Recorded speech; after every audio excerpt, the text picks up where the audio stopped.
In order to be a father, I also had to really learn how to be a child. And in order to be a child, I had to surrender to my masculine strength, adultness, bigness, power, to something greater than me. If I can surrender my ego, I can also expect others to do the same. If I'm fathering them, they don't have to fight me, they don't have to wrestle against me. I'm not a tyrant there to control and tell them what to do.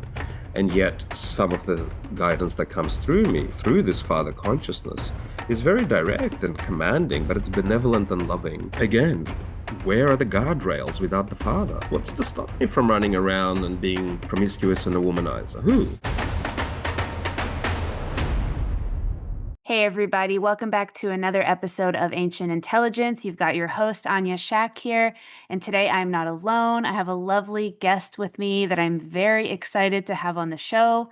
He came on like many moons ago when the show was still very early. And now, what are we at? Like 130, 131. And here he is, Igor Vasilevitsky. Welcome. Thank you very much. Thank you for having me on. Of course. I'm really excited to talk to you because this channel is really all about building a bridge between men and women. We talk about culture, we talk about sometimes politics gets thrown in the mix, evolutionary psychology, and also I love the idea of talking about myth and archetypes and really understanding the deeper universal concepts that are at play between men and women. And Igor is an incredible writer. He's a healer, he's a counselor, and he works with these archetypes to help men and women heal and change and become their better selves every day. And he's helped me also in many ways really understand some of these different archetypes. So that's something that I'd love to bring with you today, Igor. Sounds exciting. Let's do Okay. it. Awesome. Welcome. Okay.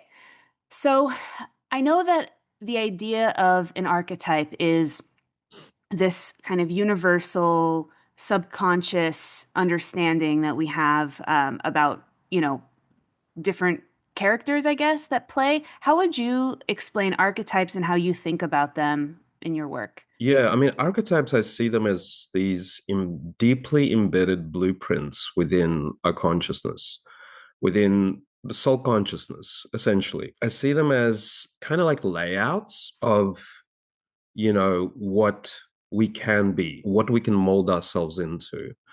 So there's the masculine archetype of, and there's a lot of debate whether the masculine and the feminine is actually an archetype or not, or something beyond that. Mm. But within the masculine archetypes, there's different versions of that. And I see them at different levels of maturity, I guess.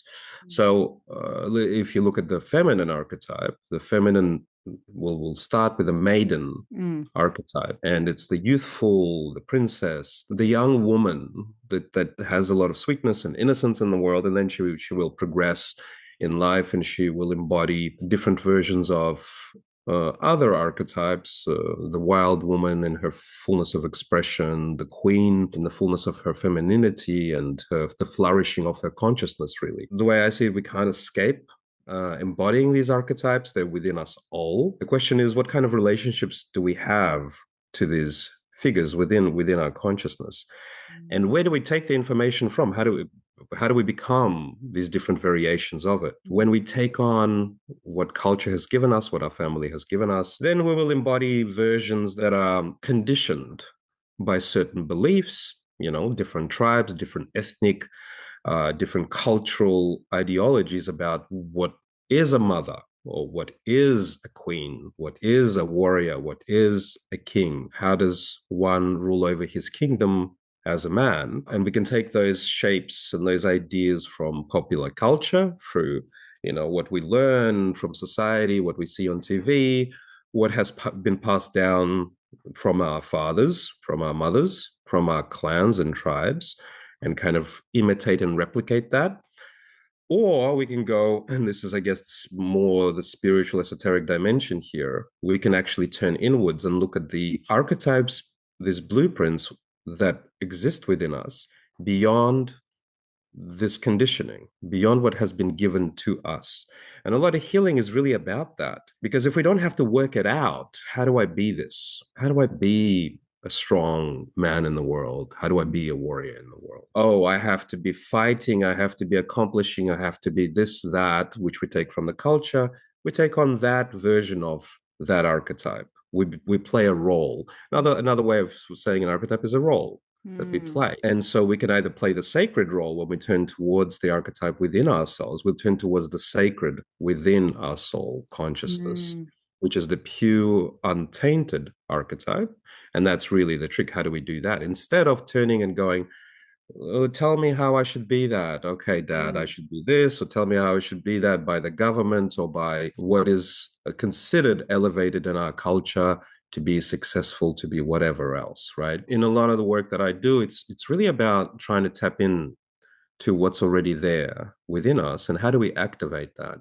How do we trust that? How do we trust this guidance of the archetype that's already existing within us? How do we listen to that? Because that when we do that, it begins to flourish and open up and trickle through consciousness and affect us on neurological, nervous system, psychological, emotional, cognitive levels. We intuitively know how to be the purest version of ourselves in the world as the warrior, as the lover, as the magician, as the king, and as the father. That's maybe a little bit of a preamble, I guess. I'll leave it there for now about how I see archetypes.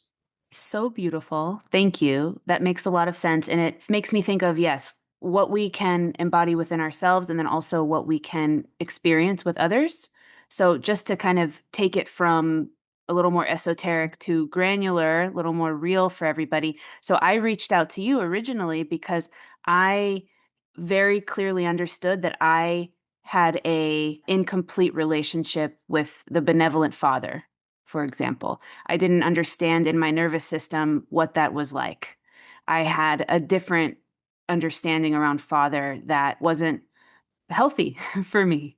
And so it was really amazing to experience you helping my nervous system shift and start to understand what is this benevolent father archetype that I didn't get to understand before. So that Mm-hmm. was really kind of just to even explain, like, how did you how did you do that? I think people would love to hear without giving too many details, but how did you do that? Like really bring that benevolent father archetype into a space where it wasn't understood. Yeah, I mean, I think a lot of it is really about personal embodiment of it, because I can talk about it till I'm blue in the face, but the other person might not understand it because it can be very lofty sounding, conceptual, and as you say, not granular and grounded. It's really about becoming that, and for me, having done a lot of work on accessing the Father and activating that within me so that I could hold that consciousness within my being, within my energy, within my psychology. And from that perspective, it's actually really easy for me to bring that to any space or to any person. So when I work with someone like yourself, or often women will come specifically to experience the benevolent father. It's really about me having a conversation with them and being in that energy of the benevolent father and that interrelational space that unfolds between me and the other holds that type of energy. So Mm. there's a sense of safety there. There's a sense of holding. There's a sense of, I want the best for you. Mm. That isn't just coming from words, it's coming through my embodied sense of feeling, my intentionality. I don't really have to think about it. It's already online and there, organically unfolding between me and others. You know, when I go into spaces now where it's not even my family, it doesn't matter. There's children around, there's women around, and that benevolent father's kind of there. I can feel the way that I'm perceiving them in a way where there is a sense of responsibility for all beings as a benevolent father. And they automatically kind of intuitively respond to that. They feel safer, they feel kind of like led, Mhm. they feel guided, they feel safe, they feel trusting. Sometimes when I'm holding that kind of space, specifically with women, because women tend to more come for the kind of healing work that I offer. There's also some men, but the women are kind of tend to go deeper with this stuff. Sometimes a woman will sit there and go, wow, like all these parts that have been wanting to be met by a father are now coming forward. Mm, That's what they're just feeling. There's a sense of safety. They don't have to think about it either. It just shows up.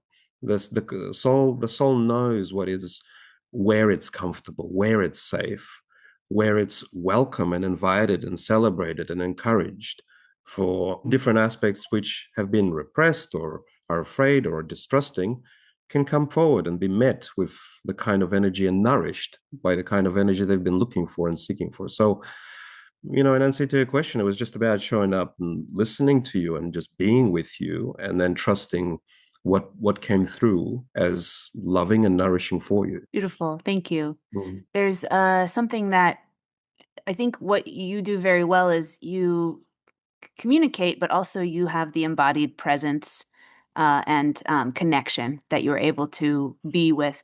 And I think, there's a lot of men that listen to this channel, and I get this question all the time. What is it that you guys mean? Like, what is it that women mean when they say we want a present man? What is it that you mean? And I would love for you to just even answer that, just because from your perspective, I think it would be insightful for people. Yeah, I think there are different levels of presence, Yeah. to be honest. There's the kind of more shallow presence of just listening and keeping my focus and attention on what you're saying. There's a deeper presence which is there about attuning to you and what you're feeling.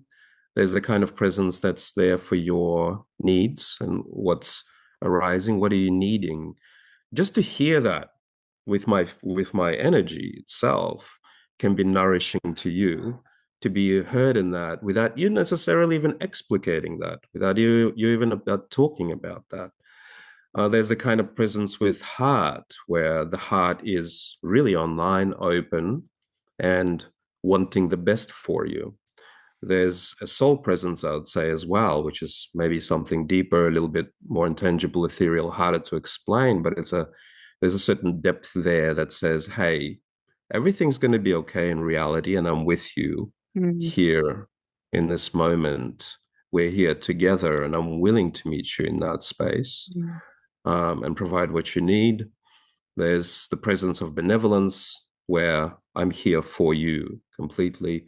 So I'd say is different levels of presence. And Mm, I think different men and women will have different capacities for presence. And that can, of course, oscillate and vary depending on where each person's at.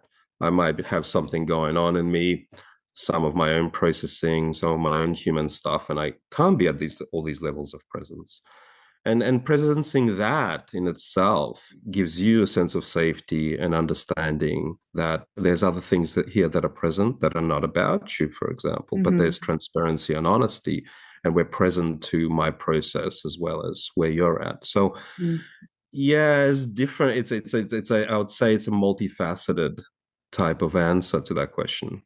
I thought it was lovely. Beautiful. I think it was very rich and full of lots of texture for Yeah. everybody. So beautiful. Mm, Okay, great. Well, let's get into I want to read some of your writing because Igor, I think you are such a beautiful writer. That's actually how I first found you, through your writing.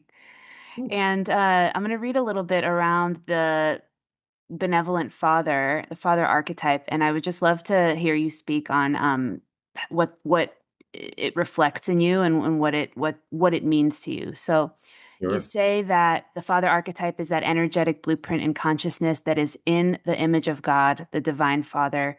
For a man to embody him, one must surrender to the divine, and in letting go of the ego, which attempts to hold the control over self, over others, and over the world. And to do that is to inherit the powers of the great Holy Father. Pretty good. What does that mean? Diving straight into the deep end right there. Right there. Yeah. Mm. It's Mm. very connected with God, clearly, which is something I would love to hear you talk about. Yeah. All right. Well, probably worth backtracking a bit and giving a bit of background. Yeah. I wasn't raised religious. I come from the former USSR and, very secular, very atheistic kind of mindset. So in my spiritual journey, in my healing journey, it was a great surprise to me to be starting to open up to, first of all, this dimension of the sacred, and to archetypes in themselves, and eventually to this sense of the presence of the divine, God, and particularly the divine Father for myself. And what I recognized is that, okay, if I wasn't going to model myself based on my dad or on an antithesis to that, going like, no, those are bad things, I'd rather be this. And so you create a psyche which is anti-father, Mm, and that's your father. That's mm, not, that's really not healthy either. mm, And so there was this kind of questioning, this deeper longing to connect to what the hell is the father then? How do I become a present, loving father? And it started to open up into this perception and this sense of godly consciousness. And that's where aspects of me went, okay, now I can sort of connect the dots, what the religions are talking about, to the divine father. And, much like the goddess and the divine mother in women, I felt this transformation start to occur within me. And it went through many different levels of evolution and transformation, where I recognized that in order to be a father, I also had to really learn how to be a child. And in order to be a child, I had to surrender to my masculine strength, adultness, bigness, power, to something greater than me. And it wasn't going to be anyone in the human form. mm, And it wasn't going to be someone in the governmental structure or someone up in a hierarchy of achievement in our culture, which is what a lot of people do, celebrity culture or whatever else. That becomes the thing that you aspire to become. And so for me, it was about surrendering my righteous, arrogant, all-knowing ego more and more to humble myself, to experience being the child of something divine, something bigger. And from that experience of being led by a father that was benevolent, that was loving, that was always present, that was always listening, was deeply nourishing, is deeply nourishing. mm, There's a depth of trust there and faith mm, that's really profound, but also give me a sense of what it means to be fathered mm, from the divine kind of aspect of things. So from that, there was also a transformation then into becoming that for others. It's like if I receive the transmission of a good father, I can become like the good father. mm, And so that's where that post, I think, comes from, is that this sense of, if I can surrender my ego, I can also expect others to do the same. If I'm fathering them, they don't have to fight me, they don't have to wrestle against me. I'm not a tyrant there to control and tell them what to do. And yet, some of the guidance that comes through me, through this father consciousness, is very direct and commanding, but it's benevolent and loving. And so, those that can surrender into that type of guidance can receive really deep and nourishing transmissions of what it's like to be spoken to by a loving father that you can trust, that you mm, can open to. So that's what I'm speaking. I'm speaking metaphorically, but also kind of in a real way for myself and for a lot of other people who are starting to kind of go beyond and into this sacred dimensionality of consciousness. So this isn't about religion at all. It's a very visceral experience, and my my my perception then became that we need this reawakening in the world. We have had such a huge rise in the feminine consciousness for, since the 1960s, and the hippies started mhm, waking up to it. Has been okay, the rising of the great feminine, wonderful. What about the rising of the great masculine? And my perception was that there's quite a lot of anti masculine and anti father consciousness in the world. mm, That the patriarchy has been bundled up with masculinity and specifically with the father, mhm, right? So you look at pop culture, you look at movies, the father is usually shown as someone to run away from, an alcoholic and abusive, and the mother is running away with the child, or he's really goofy and silly and self-apologetic for his own power, for his own masculinity, that everyone else kind of just makes fun of and steps on. So it's like there was something really wrong for me about that. And so this understanding of having to reintroduce the father in a very clean and healthy way, and the masculine, and to do away with the misandry, which is the opposite of misogyny, Mm-hmm. the hatred of the masculine, the fear of the masculine. And when this father stuff really started to come through, I started to write about it. There was so much backlash, and you could tell, you could really feel how much distrust and hatred and fear and pain there still was Mm, towards the father. So mm, how can we expect there to be healthy masculine leadership, benevolence, commandship, authority, the sense of authority the father carries? If you look at within the family, the father does hold a sense of authority. It doesn't mean he represses. He holds that authority for everyone else, not for himself. But that transformation of consciousness needs to happen when we really go to the root of the benevolent father, energetic, beyond all the perceptions and all the distortions of how the father is seen and has been. In fairness, there has been a lot of abusive type of father energy in the world. In mm-hmm, fairness, I'm not denying that, but I'm also saying that there is something that we're all pining for, we're all desperate for, is that container and that guidance and that fatherliness in the world that's loving and benevolent. Where whenever I work with someone at the core, there's always a father yearning, a deep father yearning mm, that can't be given by the mother. mm, We have to separate. The mother gives beautiful other things that the father cannot. So a lot of people that do come to see me, they've done a lot of work, and usually with women and powerful healers and wonderful, but they haven't got that aspect of things. And so more often than not, that is the presence that comes through for them. Even when you were talking about, you were describing the benevolent father, like I felt almost tears coming a little bit. I felt the longing, like I feel it. I always feel the longing. It's such a deep, deep desire. And I let it come to the surface because it's part of my work as well. But a lot of people I can see it's just hidden beneath some layers and it's still repressed, this longing. Yeah. Yeah. So it's beautiful, and it's about honoring and welcoming the father hunger. It's usually a lot of the work starts there. It's like, Mm-hmm. yes, I hear you and I feel you, and I'm here for that and for you to meet that. It's like, and I'm sorry that I haven't been there for you. And you're entitled to the rage and anger and contempt at having feel abandoned by me. It's Mm-hmm. like a lot of that stuff needs to come up. Mm-hmm. A Mm-hmm. lot of that stuff first needs to be expressed. A child that hasn't had a father in the house and the father finally shows up, the child's first, F you for not being here. And, they have a human tantrum against that. So I do have to hold a lot of that, which is Mm-hmm. beautiful. Dude, the father needs to show up to that Mm-hmm. and to be with it and to embrace it and to hold it and to go, I understand. And I am here now. Can you trust me?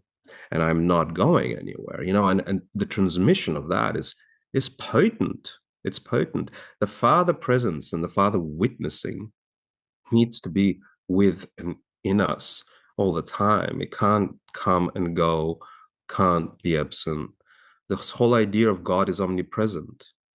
To me, that is the father who's in the house, who doesn't have to speak, but his presence is with us all the time, encouraging, holding us, and yes, correcting us, but not in a shaming way. It wants to develop us. Mm-hmm. And that's how we develop not an inner critic, but we develop an inner kind of, not even a disciplinarian necessarily, but an inner moral compass. The Father consciousness, the God consciousness, is the thing that overlooks also the movements of our ego. Mm-hmm. And so the ego, which is the child in that sacred kind of mythology, Mm-hmm. to the father, the God, it's like, oh, I want to do what I want to do. I want to be narcissistic. I want to go and play, and I want to chase every red balloon, and I want to eat as much. It's like, if there's nothing to check it Yeah. there is no fatherly consciousness. Yeah. The motherly consciousness comes in and goes, I love you and accept you as you are, which is Yeah. beautiful and necessary. But it's the father consciousness that goes, I'm with you, and that's not good for you. Let's move into a space that's more aligned with who you are, with your soul, with your heart. So it does create the boundaries and the structure as Mm. well as the love and the presence. So beautiful. I'm like tempted to move on from father, but I kind of want to stay here just a little bit longer. Just I think it's so Sure. important. You and I connected too because we're both we have USSR origins, fathers, we're in the army, and I would love to hear you talk about like we understand this concept of the benevolent father now. What is missing when a man, just for example, becomes a tyrant or he becomes the nice guy and the kind of the bumbling fool type of like what is missing for both of these men that has them unable to access this benevolent father? There is a lot of shadow work that needs to be done for a man. And by shadow work, it means, first of all, to acknowledge the kind of conditioning we've received, the kind of father we're being, to acknowledge the discrepancy between what the benevolent father is Mm, and what our legacy is as the father. So the self-apologetic father, the passive father, usually has, a repression of the masculine mm, within the psyche, repression, the fear of authority, mm, the judgment of power, the distrust of power, distrust of using power for benevolent purposes. mm, So a man who's on that side of things needs to re-examine these things, face his fears, be able to let go of certain conditionings, be able to step into his benevolence, into his heart, into his power. The tyrant kind of father, the more on the aggressive side of things, can have all sorts of things. There's misogyny in there. There's a fear of softness, of gentleness, of weakness, of tenderness itself. And so of the inner child and of the feminine. And so that father needs to access the heart, access the inner child, find love, acceptance, and his own feminine nature, and then learn to relate to that. And usually men, as I did, have aspects of both of those things: the passivity, the mm, self-apologeticness, the repression of the mm, masculine, and the fatherliness. mm, And on the aggressive side of things as well, the tendencies for violence, for destruction. How do we hold that as men? mm, That's a big theme that we work on. At the moment, I'm putting together a course on developing the benevolent father. And that's a big part of that. Because it's mm, not a thing about denying that either. It's the denial of that creates passivity or destruction. There's that, but there's also, on that deeper sacred level, there's also this vein of atheism. For me, spiritual atheism, I don't mean religious, I mean spiritual atheism, the disconnection from the divine and from God, is what creates, is actually what creates narcissism.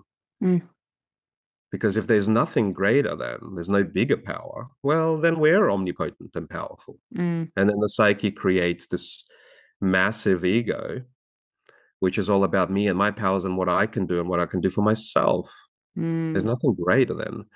And so the relationship to the divine is something that cannot be separated from someone wanting to develop benevolence, because no matter how much I was to attempt to guide someone into their benevolent father, if the ego is running the show, then they're just picking up words I'm saying and then trying to shape their identity into some sort of an image that some dude is telling them they should mm. be. That is not transformation. That is more conditioning and indoctrination on top of conditioning and indoctrination that they've already had. Yeah. Wow. So part of this course for me is actually leading men into a deeper surrender, into a humbling Mm, to the divine, so they can experience the Father in consciousness, know what it's like to be humbled, to be small, to be fathered, know what it feels like, this energy of fatherliness, of benevolent fatherliness, and then embody it, mm, begin to embody it and transmit it then by virtue of just showing up in the world. mm. I often say it's not just, and it's not necessarily at all for those who have children. Right. It's for those, you father the moment, you father yourself. If you don't have a healthy father within yourself, you are run by impulses, by feelings, emotions, by the ego. Yeah. Right. that becomes the father. The child becomes the father now.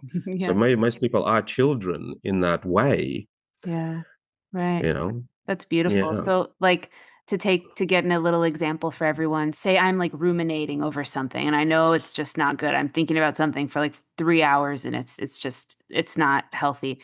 How, like, what would my, like, if I'm embodying the benevolent father or I'm calling him forth, like, how would I address that with him? How would a father then, How would a if father? you were a child, let's turn you into Okay. a child for a second. Okay. Sure. You're sitting in your room, something's happened, and you're like, oh my God, and you're sitting there and you're stressing about it, and you're like thinking, you know, about it, and you're catastrophizing in that. Benevolent father walks into the house, knocks on your door, opens the door, comes in. What would he say to you? What would he say to you? Hi, baby. What's going on? Mm-hmm. What's going on? Um, Mm-hmm. tell me, Yeah. you know? Yeah. Well, that would be that. Yeah. That would be the what's going on, but there would also be immediately a sense of it's okay. Yeah. It's okay. Everything's all right. And whatever you're stressing about isn't that big, Mhm. isn't that huge of a deal. And he would say it in a way that would transmit it. It wouldn't just be words. His Right. presence alone would all of a sudden go, what am I stressing about? It's like you Mhm. begin to see yourself. That's the witnessing. Mhm. That's that's the witnessing. You see yourself. You don't have a we don't have a potent witness if we don't have a father. The Right. father And sees it's all. also Somebody present. and it also feels like suddenly I know I'm loved again. So it's not that big of a deal. That's If part you're of stressing, it. if you're Mhm. stressing about that, then yes. But also just the sense of you're loved and you're encouraged and supported, even if you're stressing. Right. Yeah. And that can, in itself, diffuse Mhm. some of the worry about, like, oh my God, I'm stressing. Why am I Mhm. stressing? How do I stop? It's okay to stress. It's okay, and I'm still with you, and I still love you. It's Right. that type of presence. But also, when the father's missing or he's a tyrant, we go into shaming, we go into blame, right? So, oh, I did something wrong, bad, bad, bad, bad, self-flagellate, self-flagellate, shame Mhm. and guilt. Mhm. It's Mhm. the absence of the father. It's the I need to be good enough to be accepted by the father or the mother. Mhm. And so let me whip myself into shape, Beautiful. right? So people will struggle with shame and guilt. We bring in the father. The father doesn't, the benevolent father, doesn't shame and guilt. He doesn't try to change you with shame and guilt with the whip. The Mhm. benevolent father comes in and goes, hey, this is okay the way you are. Mhm. And I'm going to hold your hand and we're going to move in the direction we want to move. Mhm. So it's the transmission of that. I mean, it makes sense. It's so logical. It's so simple. Mhm. Things Mhm. when we talk about it. Mm. But the transmission and the embodied feeling of it is transformational within Mhm. consciousness. Definitely, and what it's not is dismissal. It's not like that's not a big deal, right? Because sometimes people can be confused Yeah. by that. Yeah. Yeah. Yeah. I mean, it's the sense of taking away the catastrophization of it, the bigness of it. Mm. And that's the other thing. When we go into the rumination and the bigness of things, that becomes bigger than us. When the father consciousness is there, there's a sense that there's something always bigger than our problems, and Mhm. it that makes the problems smaller. Mm. So it is a container for all our problems, all our issues, for ourselves. Yeah. That is the father consciousness. It's amazing. Just whenever this comes up, I feel like whenever he's present, there's so many more possibilities. Things are much easier in life. Mhm. I have access to strength and intelligence and power. And I actually heard a statistic today that I thought was fascinating. The last 50 quarterbacks in Mm. the NFL all had fathers in present Wow. home. Wow. Every single quarterback is became a quarterback in the NFL thanks to that presence as well. So Incredible. I Yeah. think it's just a And huge not thing. surprising. Yeah. Yeah. Yeah. So the Mm. father, I love it. Thank you. So Mm. Mm. let's move into, I know the magician is a big one, the lover. Let's talk about the king, because I think sometimes people get confused about what the king is and the distinction between king and father. Mm. Like, who is the king? Yeah, I mean the king is essentially, I mean, often the king is put at the top of the pyramid of the masculine archetypes. To me, the king is someone who is, or the archetype within consciousness that is able to bring order, bring stability, bring organization to consciousness. If you think about it mythologically, the king is sitting in in this castle, and he is dictating and directing what's happening there, so that a magician does his thing, the feminine does what she's doing, and yeah, is able to bring order and direction within consciousness and within life. Mm, How I see it is different to the father, though, and why I see the father is above king consciousness is that the father will bring order, will bring the king, will bring the lover, will bring the magician, not for the purposes of organizing his own kingdom, but for the purposes of developing others. The mm, father has a benevolence to develop others. mm, The king or the warrior is still about developing himself mm, into fully flourished, let's say, masculinity in the world. mm. But the father tries, so there's a sense of heroism in one's own journey. The Yeah, father is about developing other heroes. got it. He's that, to me, that goes a certain level beyond. It goes into benevolence and generativity. It generates Mm. It's more things for the mature. world.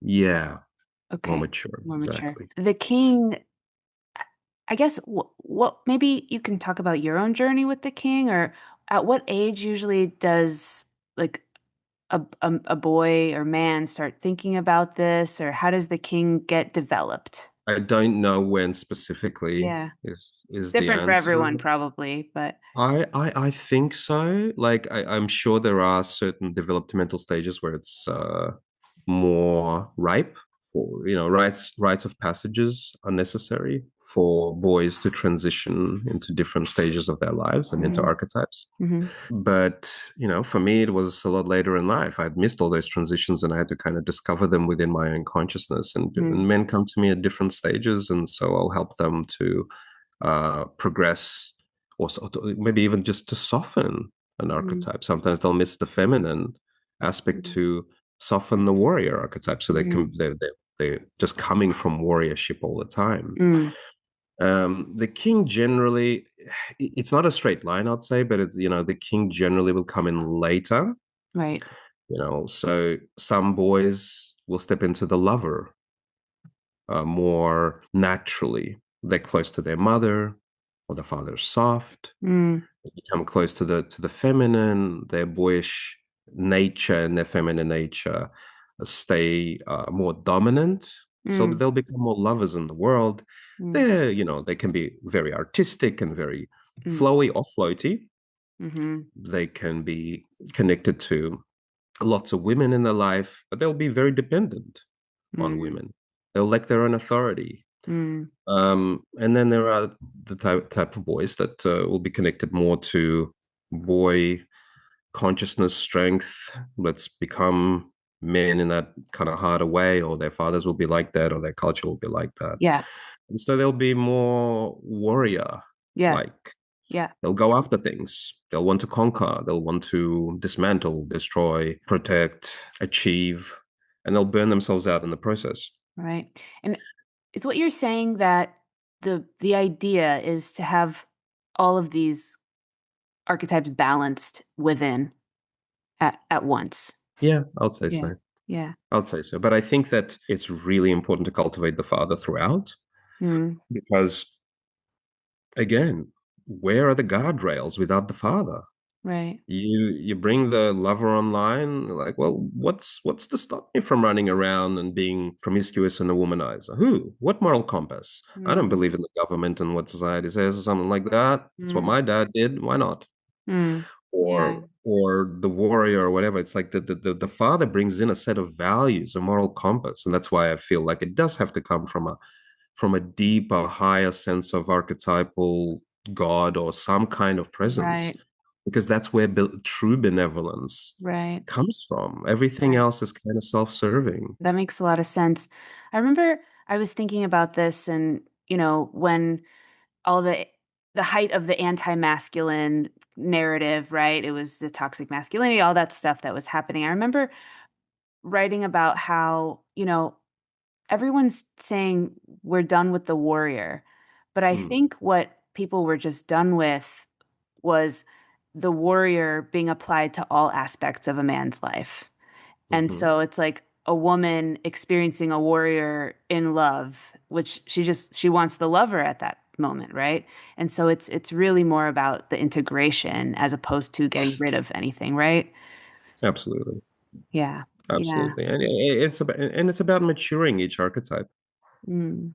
And they tend to balance each other out. But again, they're all kids in a playground without an adult if there's no father to kind of hold space for them all and to go, Yeah. guys, this is what it's about. It's not about softening your warrior so that you can now not have to go after all the accolades in the world and all the achievements that you want to get. It's Yeah. about softening the warrior so that you can bring more generativity, love, and benevolence to others as a result of softening.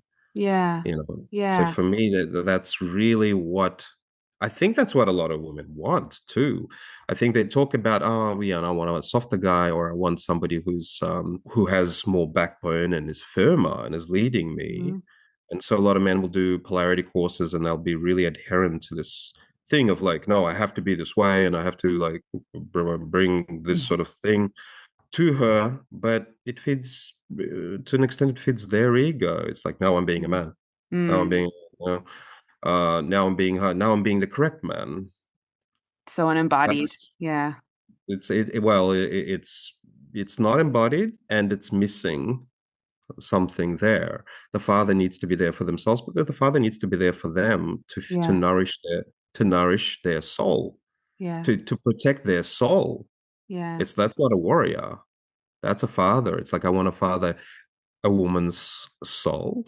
And Mm. yes, I want to be there for her inner child, Mm. as her mother is for my inner child. Mm. Mhm. That to me, sacred relationships are the dance of these archetypes within all of us, between a man and a woman. Yeah, that's so beautiful. I love that. So we talked a lot about the purpose of the father. What is the purpose of the warrior archetype? What's the drive there? What's the reason it exists? Well, ultimately, it is to, on one level, to be able to channel the Mm. destructive impulses of power and strength and assertion and confidence and violence Mhm. too, Mhm. in certain directions. So a shadow warrior will enact it and project it in harmful ways in the world. Mm. A warrior that has heart and softness and has a moral compass that's brought Mm. in by the father Mm. can now bring that type of thing, of this energy of this field, this palpable field of, I'm protecting my family. No one can fuck with them. Mhm. There's a sense of, I'm there's a sense energetically of, I'm willing to destroy or to kill or to harm to protect my family. Yeah. Of course, it's not about the actual enactment of it, Yeah. but that is how a woman ultimately, and kids will feel ultimately safe. Yeah. And I don't mean physically, I mean emotionally and spiritually. It's like, I'm here to protect them, create boundaries from darkness itself, Mm. from harm on all these levels. So Yeah. the warrior in his light is guided by a heart and by a moral compass to create protection for the light, really, at the deepest of Mm. levels, whether it's for community or for family or for your own inner consciousness. That's cool. Yeah. The warrior represents to me, I was just reading Warriors and Worriers, that evolutionary psychology book by Joyce Benenson, which is just so amazing. It's all that like nerdy sciencing of like what boy psychology and girl psychology. Basically, she talks about the greatest fear boys have is the enemy will kill us. So most of the drives that boys have to play, fight, and battle and create, Mm. kill the dragon is really just to keep the enemy away. Yeah, yeah, for sure. It's kids will often do, he's a baddie and the goodie, and parents will often step in, especially, woke or enlightened or conscious parents, and with the best of intentions. But there is no good, there is no bad. Mm, That's actually not meeting their stage of development. mm, They need to have a duality. mm-hmm. All kids need to break the world from unification of the duality into two-dimensional duality of good and bad, light and dark, and Yes. role play within that space, see themselves as the hero and all that. They're still living in mythological consciousness to a degree. Yeah. And so to be able to hold space and offer that. And as a father, often the father also brings a sense of unification, I'd say. The Mm, warrior will go, the warrior consciousness will come up and go, yes, good versus bad. This is worth fighting for. This is worth protecting. This is mm-hmm. us. This is them. The father consciousness brings a sense of unification. And Yeah. so to hold space, I have a son, and Yeah. to hold space for that, for him to play in the duality of things, the surface of things, the breaking apart into of reality into different dimensions, which are immature, but to him are necessary. And yet to hold the space of allowance and integration and wholeness behind it is the transmission he needs to balance that degree, that dimension of consciousness and this dimension of consciousness. So You know? cool. Love it. Yeah. So then I think the one that doesn't get talked about much is magician in Mm. general. What is the magician and what is the purpose of that archetype? I think the magician, is the alchemist. He's the one that shapes reality, plays with reality. Mm, He's the one that often, when he's not initiated, and in a lot of men, he's not, some women as well, mm-hmm, that, well, with women, it's probably, a different type of archetype, but mm-hmm. some version of the magician, Yeah, whether it's the sorceress or something like right. that. But the magician, for me, when he's not initiated in men, he still gets channeled. And this is the thing. If we don't own and work with the archetypes, they get channeled and they get repressed and they get channeled into unhealthy, destructive, sideways ways of expression. As Carl Jung said, when there's repression, our gods become our monsters. They are Mm, still our gods. And so with men, the way I see that with the magician is that it gets channeled into the intellect. And so now, rather than literally molding reality, manifesting, shaping energetic spaces for benevolent purposes, for chemical purposes, for healing purposes, mm, what happens is now it goes to the mind, and the mind becomes ultra creative because magician is about creating reality. So mm, now there's a lot of intellectualization mm, of shaping reality, changing stories, debating, argumentation, combativeness, mm, conceptually trying to shape reality mm, as opposed to spiritually, energetically, emotionally creating the world. mm. That's what the magician is there to do.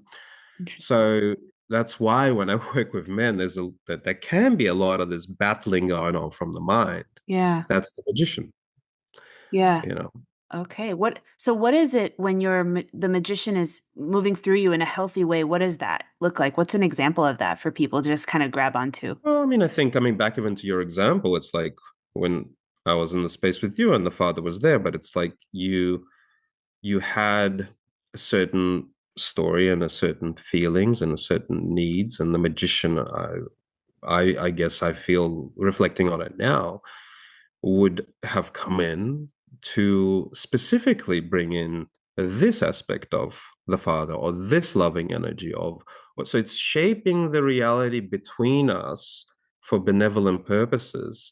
It's Mm, waving the magic wand to go, hey, this is what I'd like to give to you mm, as a moment of love and healing and nurturance and mm, soothing and understanding and okayness and holding. So to me, it's the shaping of energetic spaces, of relational spaces. But it's Mm, also probably about, manifestation and mm, holding a type of intentionality and alchemizing aspects of my own shadow so that my intentionality can begin to call in and create the type of reality I want in the world to be more, I guess, esoteric. It's really the cauldron and the magician over the cauldron mm, attempting to alchemize what doesn't serve, mm-hmm. add the type of potions and concoctions and ingredients into that shapes my consciousness to be who I want to be in the world. Okay. So the magician, the healthy magician would come online for a man if he's, saying, okay, I'm at this job right now, but it's not serving me. I don't want to be here. 5 years from now, I want to be doing that, something different. And here's like, and just trusting in that and then finding ways to use his intellect, I guess, in a way that's healthy to get there and, believing that he can. Is that kind of Yeah, something? I think that's a huge part of it. Okay. I think Yeah. that's a huge part of it. Absolutely. Yeah. Yeah. Because it Yeah. sounds like if you don't believe you can, then maybe your magician is not with you. Yeah. I mean, there's probably shadow work. There's shadow magicians. Shadow magicians who potentially would be someone who would manipulate reality to get what they want. Ah.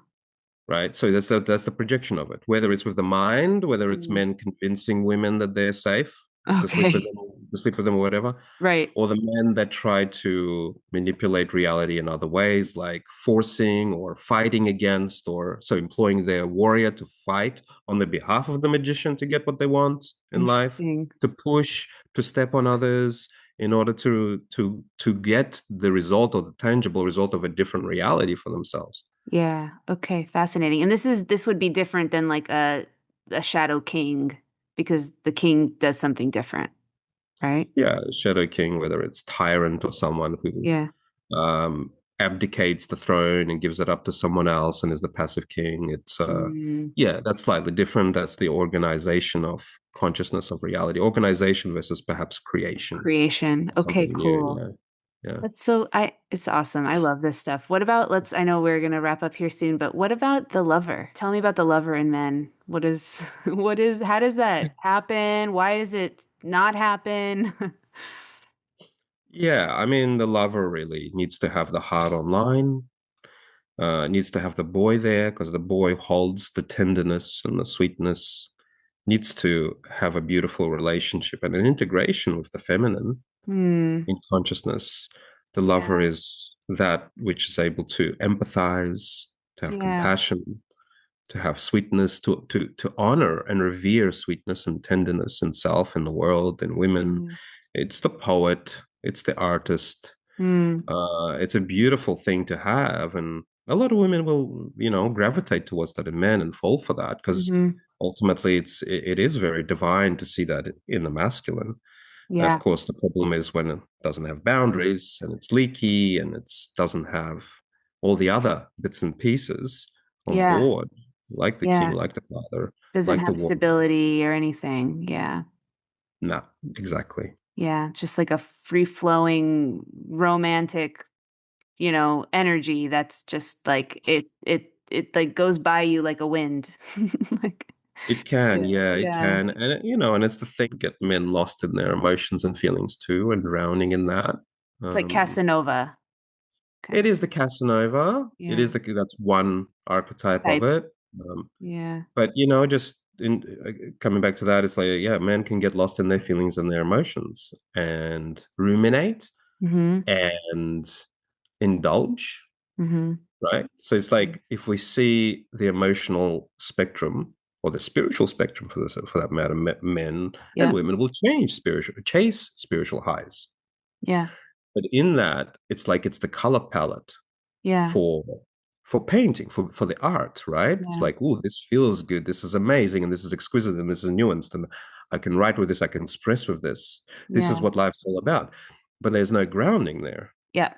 There's an indulgence. It's like, oh, that's what I need, and so that people can get bogged down in the spiritual or the emotional Yeah. because of the love, the dominance of the lover. Mm, Whereas it is the king that goes, hey, we need to rule this kingdom.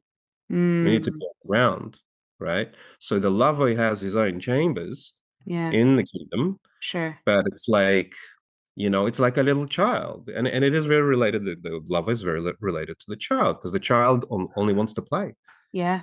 I was like, oh, balloon, next balloon, run after this, run after that. Yeah. That's what the child wants to do. Yeah. So where is that force that can kind of go, hey, honey, that's enough right now. Now we need to do chop wood, carry water, the harder stuff, the stuff that doesn't feel amazing and great, maybe, Yeah. right? So it doesn't nourish that inspiration, Yeah. but it needs to be done, and it's part of the responsibility of an adult as a man in Yeah. this world, but without the harshness. And that again is the benevolent father, because if there's the tyrant father that comes in and does that, it can succeed for a while, but eventually the little boy, the lover, or the lover goes, fuck off. I'm Mm-hmm. doing my own thing. And then you have the rebound back into indulgence, back into addiction with men. Mm. Mm-hmm. Mm-hmm. And you have the swing between the two. Yeah. Just reflecting that some of my clients and just some men that I've experienced that I'm realizing have been leaning into the lover in a bit of an unhealthy way because I can see what's happening is they're stuck in emotion and they're not really interested in discipline. And I think what has happened is there was never acknowledgement from mom. So Mm, mom was actually very like harsh and critical and also kind of told them what to think and what to do and who to be. And so there was just never any development of love there with mom. mm, So maybe they're seeking it. They're seeking mm, that from that feminine. Uh, mm. Does that make sense? Yeah, Yeah. absolutely. Yeah. There's definitely that aspect. And then there's also the aspect of boys that do not separate from their mother Right. will stay connected to the emotional realm of the feminine Right. and the spiritual realm of the feminine and live their lives like that, but not as men, but kind of as a one unified field with the feminine, undifferentiated from the mother.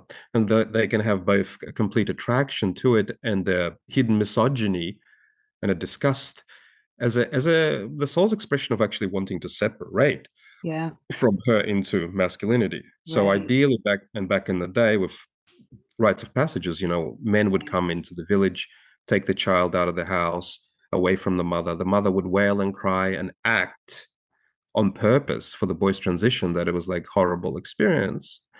And they would take the boy away to the forest and work with him, and then he would come back as a man, and the mother would see him as a man. Now we don't have that in this culture. No, we don't have it. And I anticipate a lot of marital issues live with this problem.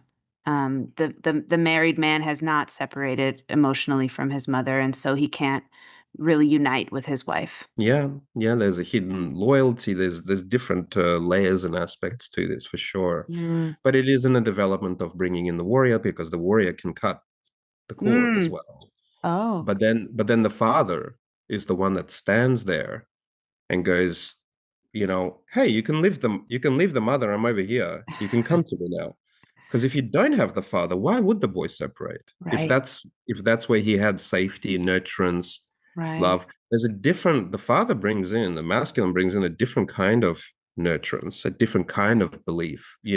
So the mother goes, no, stay with me, stay closer to me. I've got you.